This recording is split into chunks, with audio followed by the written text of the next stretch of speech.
जय भीम, जय जोहार।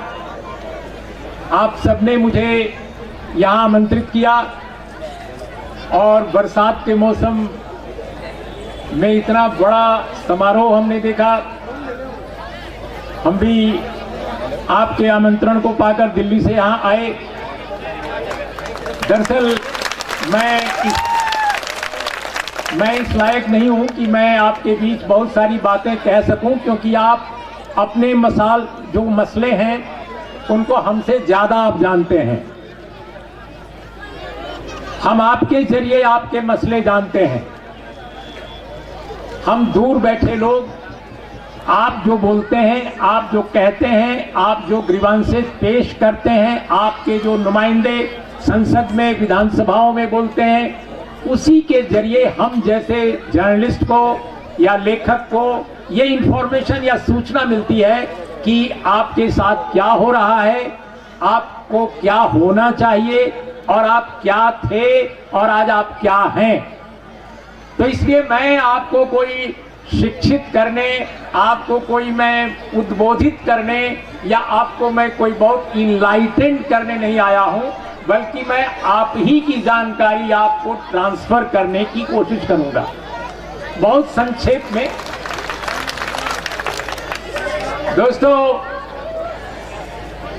ये बहुत अच्छा लगा मुझे कि मैं देश के कोने कोने में जाता हूं, तो जब साउथ इंडिया में जाता हूं तो वहां पर मैं किसी सभा में देखता हूं जो दलित, आदिवासी, ओबीसी या किसी भी हाशिए के समाज की होती है, कि वहां बहुत भारी संख्या में पुरुष के साथ महिलाएं भी होती हैं।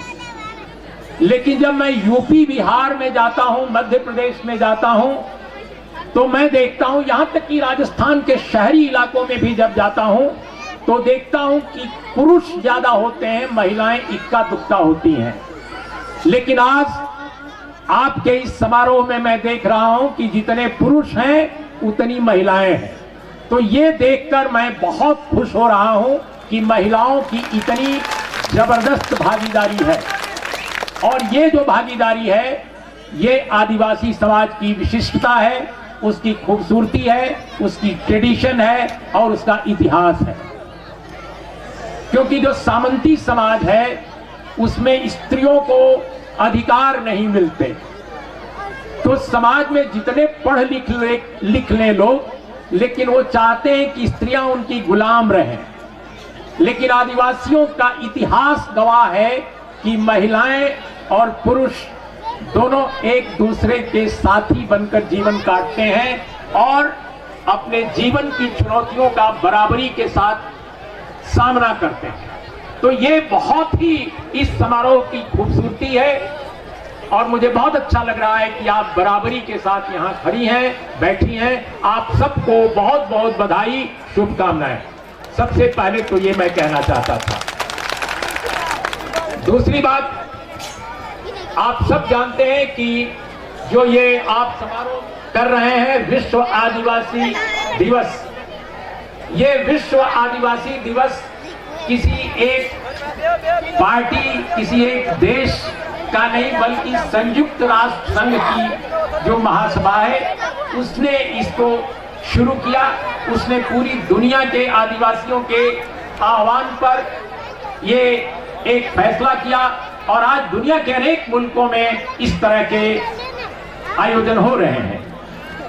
लेकिन आयोजन कर्मकांड में नहीं तब्दील होना चाहिए, बल्कि अपने जो मसले हैं उनको एड्रेस करने, उसको संबोधित करने का एक मंच बनना चाहिए। आज अपने देश में आदिवासी समाज एक्नॉलेज कर रहा है कि उसके पास पोटेंशियल बहुत है, उसके पास संभाव पब्लिसाइज किया था और इसको नोटिफाई भी किया था। आज भी जो असिस्टेंट प्रोफेसर की जगह हैं केंद्रीय विश्वविद्यालयों में, प्रोफेसर की और एसोसिएट प्रोफेसर की जगह हैं, उसमें अनुसूचित जाति और जनजाति, जिसको आदिवासी हम कह रहे हैं और कहते हैं और कहना चाहिए, उनकी संख्या जो है, जो परसेंटेज ऑफ रिजर्वेशन उनका है, उससे काफी कम है। महज 4% के आसपास पहुंची है अभी तक। प्रोफेसर में नहीं, नीचे के पदों में जो फैकल्टी के अन्य मेंबरान हैं। तो शिक्षा जगत में आदिवासी समाज का जो परसेंटेज है अभी भी बहुत नीचे है। दरअसल किसी भी क्षेत्र में अगर आप देखें तो एक सरकारी नौकरियों में लोगों की संख्या का जो प्रतिशत है आदिवासी समाज के, वो निर्धारित कोटे से नीचे है। तो ऐसी स्थिति में वर्गीकरण या क्रीमी लेयर का जो मामला सामने आया है वो वाजिब नहीं है और इसके बारे में गंभीरता पूर्वक सोचना चाहिए। लेकिन दोस्तों, मैं एक बात कहकर अपनी बात खत्म करूंगा। हमारे बहुत सारे दोस्तों को बोलना है, और वो ये कि आपका जो भी अभियान है, जो भी आपका वैचारिक अभियान हो, जिस तरह का भी हो, उसको लोकतांत्रिक और शांतिपूर्ण बनाने की कोशिश करनी है। कभी भी अलोकतांत्रिक और अशांत होने की उन समाजों को कोशिश नहीं करनी चाहिए जो समाज हाशिए पर आज भी हैं, क्योंकि जो सत्ता पर बैठे लोग हैं वो यही चाहते हैं कि जो सदियों से सताए लोग हैं वो प्रवोक हों, वो उत्तेजित हों और वो अलोकतांत्रिक हों, अशांत हों, ताकि उनको हम और मामलों में फंसा सकें, परेशान कर सकें, बेहाल कर सकें और उनके अभियान को और उनके आंदोलन को और पीछे कर सकें। तो इसलिए आप सबके बीच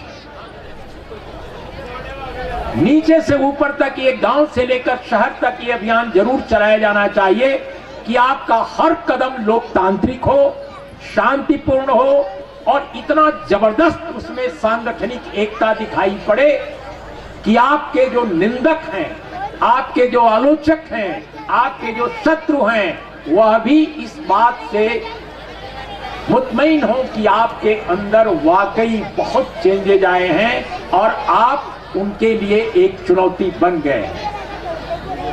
केवल 1, 2, 3 या 4 आपके नुमाइंदे अगर जाएंगे उससे बात नहीं बनेगी। आपके नुमाइंदों की संख्या बहुत बढ़नी चाहिए, चाहे वो दिल्ली की पार्लियामेंट हो या जयपुर की विधानसभा हो। जो लोग पहले से हैं, जिनको रिजर्वेशन का फायदा मिल रहा है SC ST कॉन्स्टिट्यूएंसीज में, मुझे एक कहने में हर्ज नहीं है कि उनमें ज्यादातर अपना फर्ज पूरा नहीं कर रहे हैं। बाबा साहब डॉक्टर भीमराव अंबेडकर के प्रयासों से जो आरक्षण मिला था, उस आरक्षण के जरिए जो लोग लगातार विधानसभाओं में और लोकसभा में जा रहे हैं, अगर उन्होंने पुरजोर ढंग से वंचित समाजों के लिए, आदिवासी समाजों के लिए आवाज उठाई होती, तो आज ये नौबत नहीं आती कि आजादी के इतने वर्षों बाद भी, इतने दशकों बाद भी रिजर्वेशन का जो फार्मूला लागू किया गया था वह भी आज तक आंकड़ों के स्तर पर पूरा नहीं हुआ है और बहुत पीछे है, बैकलॉग है। तो फिर ऐसे में रिस्पॉन्सिबिलिटी किसकी बनती है? जितनी पार्लियामेंट्री कमेटी हैं, जब कभी उन्होंने इस बात का आकलन किया तो पाया कि SC ST का अभी भी बैकलॉग है, अभी भी उनके पद नहीं भरे हैं। तो ये बहुत बड़ा एक प्रश्न है आपके सामने, सवाल आपके सामने है कि आप चुनकर भेज तो देते हैं, लेकिन जो वहां जाते हैं वो पता नहीं उनका मिजाज क्या हो जाता है कि वो एक ऐसी राजनीति के सामने डांस करने लगते हैं जो आपके हितों को पीछे करती है या आपके हितों के साथ खिलवाड़ करती है। दोस्तों, एक बहुत बड़ी चुनौती आज ये भी है आदिवासी समाज के सामने कि देश में जातिगत जनगणना नहीं हो रही है। ये जो जातिवार जनगणना का प्रश्न है, इससे शायद लोगों का ध्यान हटाने के लिए अभी हाल में नए नए सवालात खड़े किए जा रहे हैं। दोस्तों, जातिवार जनगणना को बहुत गंभीरता से लेने की जरूरत है, क्योंकि 1931 के बाद भारत में जातिवार जनगणना नहीं की गई और उसके बाद एक जनगणना ब्रिटिश हुकूमत के दौरान जरूर की गई थी, लेकिन वो वर्ल्ड वार के दौरान हुई और उसके आंकड़े पब्लिक नहीं हो पाए। तो मेरा ये कहना है कि आपको यह भी एक अभियान चलाना चाहिए, आवाज उठानी चाहिए लोकतांत्रिक ढंग से, शांतिपूर्ण ढंग से, कि इस देश में जातिवार जनगणना का कार्यक्रम जो है वो 2021 में और 22 में पूरा हो जाना चाहिए था। 21 में दरअसल पूरा हो जाना चाहिए था, लेकिन कोरोना के कारण कोविड-19 के कारण वो नहीं हुआ। तो आज तक क्यों नहीं हो पाया? 2024 तक क्यों नहीं हो पाया? 2021 के बाद, 2022 के बाद 2023 आया, 24 आया, अब ये भी बीत जाएगा। तो 2-3 सालों में न जाने कौन कौन से काम हो गए। मंदिर बन गया, पता नहीं क्या क्या और हो गया, लेकिन जातिवार जनगणना पर आज भी बादल मंडरा रहे हैं, सवालात मंडरा रहे हैं कि आखिर ये होगी कि नहीं होगी। सरकार ने एक बार कहा था कि जरूर होगी, अब वो कह रही है कि नहीं होगी, इससे जात पात फैलेगा। जो लोग एक जाति को दूसरी जात से लड़ाने का हर हथकंडा अपना लेते हैं, वो कहते हैं कि जातिवार जनगणना से जातिवाद फैलेगा। अरे भाई, 1931 के बाद जातिवार जनगणना नहीं हुई तो क्या इस देश से जातिवाद खत्म हो गया? क्या सारे नीचे के लोग जो कहलाते हैं, जिनको कहा जाता है कि ये नीचे के लोग हैं, क्या वो ऊपर बराबरी में आ गए? क्या उनको समानता मिल गई? अगर नहीं मिली तो यकीनन जातिवार जनगणना से कोई जातिवाद नहीं फैलेगा, बल्कि जातिवाद का और सफाया होगा, क्योंकि लोग बराबरी के लिए आवाज उठाएंगे, सब बराबर धीरे धीरे बनेंगे। इसलिए भारत में जातिवार जनगणना एक बहुत बड़ी जरूरत है। अभी जो आदिवासी समाज की आबादी है वो पहले से बहुत बढ़ गई है, लेकिन जो आपका रिजर्वेशन का डाटा है, जो आंकड़ा है, वो वही है जो बरसों पहले का था। और यही हाल जो शेड्यूल कास्ट है उनका है, ओबीसी का भी यही है। अभी बिहार सरकार ने जातिवार एक सर्वेक्षण किया और उसमें नए आंकड़े सामने आ गए। तो वहां तो खैर आदिवासी समाज की आबादी ज्यादा नहीं है, क्योंकि बिहार से टूटकर झारखंड अलग बन गया, तो झारखंड में आदिवासी समाज ज्यादा है। लेकिन बिहार के जो आंकड़े आए हैं वो भी आंख खोलने वाले हैं। आंख खोलने वाले इसलिए हैं कि वहां पर ओबीसी और शेड्यूल कास्ट की आबादी पहले से बहुत बड़ी है, और जो पहले थी उसका तो किसी को अंदाजा नहीं, क्योंकि 1931 के बाद कोई आंकड़ा नहीं आया था। इसलिए मैं कहता हूं कि आपका स्टेट हो या भारत का कोई स्टेट हो, सबके लिए जरूरी है कि जातिवार जनगणना हो। तो आप जितने आपके नुमाइंदे हैं, चाहे वो आपकी सभा के पसंदीदा हो या नहीं हो, सबको ये कहने की जरूरत है कि आप जातिवार जनगणना को प्रायोरिटी के मुद्दे के तौर पे पार्लियामेंट में और विधानसभाओं में उठाएं। शांतिपूर्ण ढंग से, लोकतांत्रिक ढंग से उठाना हमारा जन्मसिद्ध अधिकार है। इस बात को जरूर कहा जाना चाहिए, क्योंकि जातिवार जनगणना के जो आंकड़े हैं उससे हमारे एजुकेशन के क्षेत्र में, हेल्थ के क्षेत्र में, रोजगार के क्षेत्र में नई नई पॉलिसी बनाने के लिए सरकार पर दबाव बढ़ेगा। और मैं आपको बताऊं कि सरकार जातिवार जनगणना से डर रही है। सरकार डर इसलिए रही है कि जातिवार जनगणना न कराकर उसने आदिवासियों का, दलितों का, ओबीसी का हक किसी और को सौंप दिया है। इस देश में ईडब्ल्यूएस के नाम पर 10% रिजर्वेशन उन लोगों को मिला जिनका सदियों से रिजर्वेशन रहा है इस देश में, इस समाज में, और अघोषित रिजर्वेशन रहा है। कोई ऐसा प्रावधान देश में नहीं है जो हमारे संविधान में जो आर्थिक आधार पर आरक्षण इंश्योर करने की बात करता हो, लेकिन वहां मिल गया। जातिवार जनगणना के बगैर, किसी डेटा के बगैर, किसी आंकड़े के बगैर। और जब आप आंकड़े की बात कर रहे हैं तो वो कहते हैं कि जातिवाद फैल जाएगा। तो आप आंकड़े की बात करो और बताओ कि ये आपका डेमोक्रेटिक राइट है, ये आपका संवैधानिक राइट है। मंडल आयोग की रिपोर्ट को भारत सरकार स्वीकार कर चुकी है। 1990 में जिसकी घोषणा हुई थी और 1992 में जिसे वैध ठहराया माननीय सुप्रीम कोर्ट ने। मंडल आयोग की रिपोर्ट में भी जातिवार जनगणना को अपील के तौर पे दर्ज किया गया था। मंडल आयोग की रिपोर्ट में 40 जो सिफारिशें थी उसमें भी ये बात अंतर्निहित है और उसके मुख्य पृष्ठ के बाद जो प्रस्तावना शुरू होती है उसमें भी ये बात की गई है। इसलिए मैं जोर देकर कह रहा हूं कि जातिवार जनगणना जरूरी है, जिससे कि आदिवासी समाज को और वंचित समाज को, अनुसूचित जाति को, ओबीसी को, सबको उसका उनका हक मिल सके। और दोस्तों ये मत भूलिए कि देश में जो वंचित समाज के जो लोग हैं, चाहे वो अनुसूचित जाति में शामिल हों या अनुसूचित जनजाति कहलाते हों, जो आदिवासी हैं, इनकी और ओबीसी की एकता इसलिए जरूरी है क्योंकि अगर आप एकता नहीं बनाएंगे तो मुट्ठी भर लोग आपको मसल कर रख देंगे। तो ये व्यापक एकता तमाम उन समाजों में, जिन समाजों को ऊपर के लोगों ने, शासक वर्गों ने हमेशा से पीछे करके रखा है, उनकी एकता जरूरी है। कोई भी एक जाति, कोई भी एक समुदाय अकेले भारत का भाग्य नहीं बदल सकता।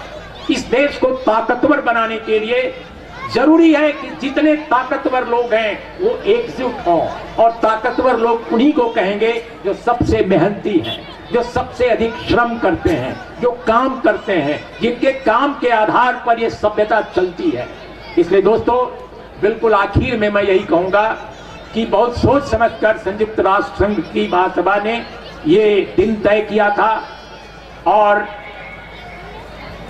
यह भी बात सामने आई थी कि आदिवासी समाज का रिलीजन क्या है, उनका धर्म क्या है। उनका धर्म मनुष्यता है, उनका धर्म प्रकृति के साथ खड़ा होना है, उनका धर्म, वे प्रकृति के साथ पैदा हुए हैं और प्रकृति उनके कारण है। प्रकृति अगर बची हुई है तो उनके कारण बची हुई है। दोस्तों बहुत पहले ब्रिटेन में एक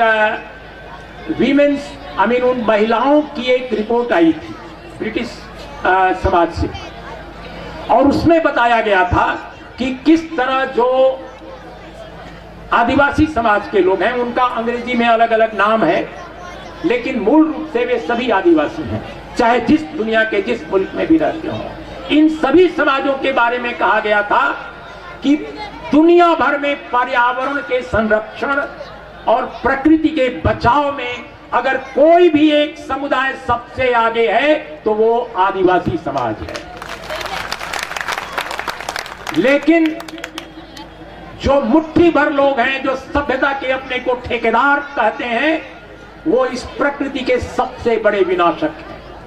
सबसे बड़े विनाशक वे लोग हैं जो मुट्ठी भर लोग हैं और जो अपने को सबसे अधिक सभ्य कहते हैं, जिनके पास शिक्षा है, जिनके पास रोजगार है, जिनके पास संपत्ति है, जिनके पास कल कारखाने हैं, और उनके सबसे ऊपर बैठे गुंबद पर, सबसे ऊपरी गुंबद पर बैठे जो लोग हैं, दरअसल वे चुनौती है सभ्यता के लिए, इस सिविलाइजेशन के लिए, पूरे मनुष्य जाति के लिए सबसे बड़े संकट वे हैं। जी हां, बड़े कारपोरेट हाउसेस, बड़े थैलीशाह, बड़े राजनेता, दुनिया भर के ये सबसे बड़े गुनहगार हैं इस सभ्यता के, इस मनुष्य जाति के। नागासाकी, हिरोशिमा पर एटम बम किसने गिराया था?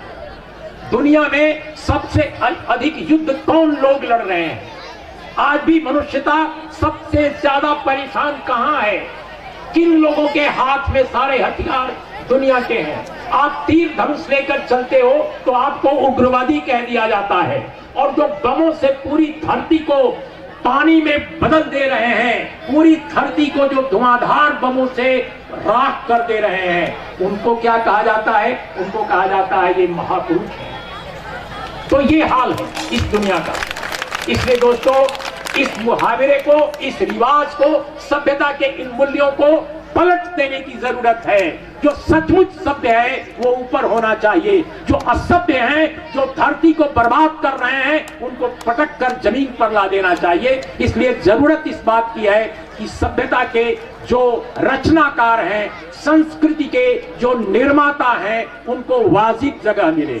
संस्कृति और सभ्यता के जो निर्माता हैं वे आदिवासी हैं, वे वंचित समाज के लोग हैं, वे मेहनत कश किसान हैं जो ओबीसी कम्युनिटी के हैं। मैं ऊपर के लोगों के बारे में कुछ भी गलत नहीं कह रहा हूं, लेकिन वो जो धर्म की ठेकेदारी करके सबको एक धर्म का बनाते हैं, आदिवासी समाज आज उसके खिलाफ खड़ा है।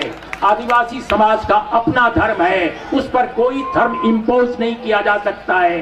भारत की जनगणना जब होगी, अगली जातिवार जनगणना होगी, उसमें ये क्लियर होना चाहिए कि आदिवासी समाज कौन सा धर्म चुनता है, उसको अपने धर्म को चुनने की आजादी है इस देश में। और वो आप इतिहास उठाकर देख लीजिए, 1931 तक की जनगणना, 1881 संभवतः, मैं याद नहीं कर पा रहा हूं, गूगल पर देख लीजिए, जो पहली बार जनगणना हुई थी, आई थिंक उसके पहले हुई थी।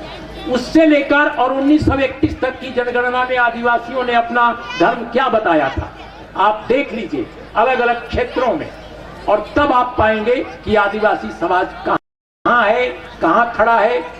दोस्तों, मैं अच्छी तरह जानता हूं, मैं किसान एक समाज से आता हूं, किसान समुदाय से, और मैं जब छोटा था तो मेरी माँ पीपल के पेड़ के नीचे, हम बच्चे थे छोटे से, तो ले जाकर के और वहीं पर पानी गिराती थी और कहती थी प्रणाम करो, यानी पेड़ की पूजा करो। हम तो बचपन में भी मंदिर में नहीं गए, लेकिन हमको हिंदू कहा जाता है, अब पता नहीं, मुझे नहीं मालूम, लेकिन मेरी माँ के लिए कोई विशाल मंदिर में भगवान नहीं था, बल्कि पीपल के पेड़ के नीचे भगवान था, और वो भगवान के प्रति ज्यादा ईमानदार थी अपने भगवान के प्रति। आज के लोग भगवान के बारे में बात करते हैं, लेकिन वो नफरत का बीज चारों तरफ समाज में फैलाते हैं और जमीन के घोटाले करते हैं वहां जहां मंदिर बनाते हैं। अभी हाल में आप लोगों ने अखबारों में खबर पढ़ी होगी कि एक नया मंदिर बना है, उसके इर्द गिर्द चारों तरफ जमीन के घोटाले ही घोटाले हैं, और वो भी एक ही तरह के लोग कर रहे हैं। तो दोस्तों, इस देश में, इस समाज में काफी कुछ चल रहा है। धर्मांतरण के लिए नए नए कानून बन रहे हैं, माइनॉरिटीज कम्युनिटी के ऊपर नई नई बंदिशें डाली जा रही हैं, लेकिन यह सिर्फ चंद लोगों की मर्जी से हो रहा है। डिस्कशन डिबेट से नहीं हो रहा है, कंसेंसस से नहीं हो रहा है। तो इन चीजों पर भी गौर करने की जरूरत है, खासकर आज के नौजवानों को।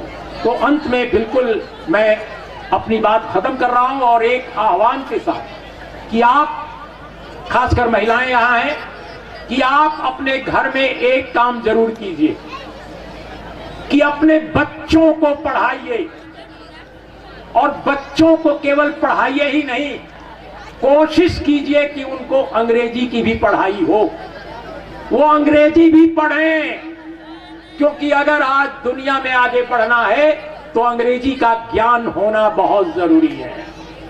भारत के जितने बड़े लोग हैं उनके बच्चे अंग्रेजी पढ़कर विदेश में जाते हैं, बड़ी बड़ी फेलोशिप पाते हैं, लेकिन वो मजदूर किसान के बच्चों को, दलित आदिवासी बच्चे के क्षेत्र के बच्चों को चाहते हैं कि वो ऐसे स्कूलों में पढ़ें जहां पर वो केवल हिंदी पढ़ें या दूसरी भाषाएं पढ़ें, बल्कि संस्कृत आप पर इंपोज कर देंगे, लेकिन अंग्रेजी नहीं चाहेंगे कि वो पढ़ें। तो आप अपने बच्चों को अपना पेट काट कर, थोड़ा अपना पैसा और कम करके, अपने और जो खर्चे कम कर दीजिए कपड़े लत्ते का, लेकिन अच्छे स्कूलों में पढ़ाइए, अंग्रेजी पढ़ाना मत भूलिए। ये मैं अपने 68 साल के जीवन के अनुभव के आधार पर कह रहा हूं कि भारत में अंग्रेजी को पढ़ाना बहुत जरूरी है, और पीछे की पीढ़ियों ने ये गलती की, इसलिए हमारे लोग आगे नहीं आ सके। साउथ इंडिया ने ये गलती नहीं की, दक्षिण भारत ने ये गलती नहीं की, मध्य भारत ने ये गलती नहीं की। क्यों? क्योंकि उनके पास श्री नारायण गुरु थे, उनके पास पेरियार थे, उनके पास अन्नादुरई थे, उनके पास करुणानिधि थे, उनके पास डॉक्टर बी.आर. अम्बेडकर थे। मध्य भारत में जिन्होंने पूरे देश में, पूरे एशिया में, पूरी दुनिया में अलख लगाई। तो अम्बेडकर, श्री नारायण गुरु और पेरियार के कारण, ज्योतिबा फुले का नाम बोल रहा हूं, इन सब के कारण वहां का माहौल अलग रहा। अंग्रेजी पढ़ने के कारण ही अम्बेडकर इतने बड़े महापुरुष, इतने बड़े विद्वान, इतने बड़े दार्शनिक बने। पूरी दुनिया में अंबेडकर की वैचारिकता और दार्शनिकता का कोई जवाब नहीं है।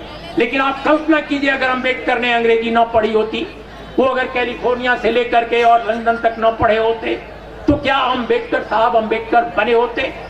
इसलिए मैं आपको एक बार कह के जा रहा हूं, याद रखिएगा, ये बात आमतौर पे कोई कहता नहीं है। आपके बीच आने वाला आदमी, मैं कह के जा रहा हूं कि आप अपने बच्चों को अंग्रेजी पढ़ाना मत छोड़िए, अंग्रेजी जरूर पढ़ाइए। अगर अंबेडकर के रास्ते पर चलना है, अगर पेरियार के रास्ते पर चलना है, नारायण गुरु के रास्ते पर चलना है, तो अंग्रेजी पढ़ाकर ज्ञान की दुनिया में ऊपर ले जाइए अपने बच्चों को। इन्हीं शब्दों के साथ बहुत बहुत धन्यवाद, शुक्रिया, आदाब, सत श्री अकाल, जोहार।